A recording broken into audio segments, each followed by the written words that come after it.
শুভ সকাল বন্ধুরা। দেখো সকালবেলা শীতকাল মানেই বুঝতে পারছো প্রচুর লেপ কাঁথা কম্বল মানে হাজার হাজার জিনিস হয়, সেগুলো সকালবেলা ভাঁজ করতে গেলেই বোঝা যায় যে কেমন লাগে কষ্ট। দেখো সকাল সকাল উঠেই কম্বল গুছিয়ে নিলাম, লেপ কম্বল সব ভাঁজ করে সুন্দর করে বিছানাটা পরিষ্কার করলাম। দেখো কম্বলটাও ভাঁজ করতে গিয়ে যে কত কষ্ট হয়, এত ওয়েট হয় না। সব গুছিয়ে আমি সবটাই চেয়ারের ওপর রেখে দিচ্ছিলাম।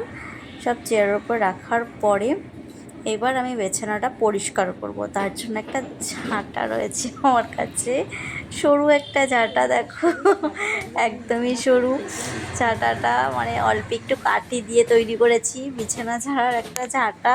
কারা কারা এরকম ঝাঁটা দিয়ে বিছানা ঝাড়ো? তো আমি বিছানাটাকে পুরো ক্লিন করে নিলাম।